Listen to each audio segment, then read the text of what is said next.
Could there be a third force in the making? UDF and Wiper Party presidential flag bearers Musalia Mudavadi and Kalonzo Musyoka met this evening, a follow-up to a similar meeting they held last night, as their technical teams brought them up to speed on the finer details of the pre-election deal that the two parties are crafting that may run against alliances that on one hand hold a Kenyatta-Ruto ticket and on the other an Odinga-led ODM alliance ticket. We are not the third force. We are the winning force. The Mudavadi-Musyoka teams currently working out the modalities of the power-sharing deal on which they will be seeking to occupy State House next year. The two parties plan to hold joint rallies to sell their ideals and joint ticket from next week. But even as they affirm an announcement is around the corner, the delay to make it official is centered around 6 parties they say have approached them to join their alliance. This comes as Kenyatta and Ruto met this morning to work around the nitty-gritty of their coalition, one that has them running on a joint ticket in the March 4th poll.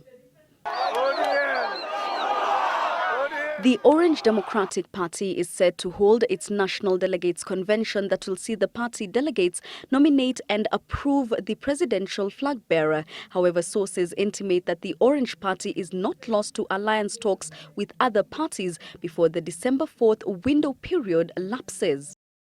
But even as the coalition headache presses on, there presents a new dilemma that is said to be one of the hurdles in sealing the pre-poll deals.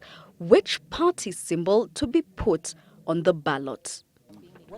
On Citizen TV's Cheche Show, IEBC Chairman Isaac Hassan clarified just how the presidential ballot paper will look like. The law says the presidential candidate is the person who is the flag bearer. Yes. And so, of course, his symbol will appear on the ballot paper.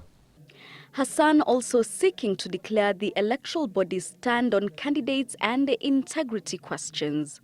On the face of it, people of the Uhuru and Ruto may be qualified to contest for elections because they are not guilty of any election offense. On the other hand, somebody may say that Chapter 6 of the Constitution is very clear on the leadership and integrity. The letter and spirit of the Constitution will not allow them to contest. Remember, these are arguments which are going on right now in the High Court. There's already a case in court where these two have been sued. And so I think let's wait for the High Court ruling before we can make judgment on their own eligibility for candidature. The presidential ballot template gazetted from the IEBC bears the party or candidate symbol, the photo and name of the presidential candidate, and the name of the deputy presidential candidate, presenting uncertainty over presidential candidates working under an alliance. On the one hand, it may serve to the benefit of the presidential candidate whose photo and symbol may be used for the joint ticket, an option that appears to shortchange the deputy candidate and party, leaving gaps as to whether the running mates party will be swallowed or fizzle out to the benefit of the presidential candidate's party. On the other hand, the joint ticket holders have the option of joining their symbols as one, so long as an agreement is reached as to which side of the joint ticket it will represent for purposes of the election, after which each party can revert to its individual symbol, the instruments of which, despite the dilemma, need be deposited by December the 4th. Jackie Maribe, Citizen Live at 9.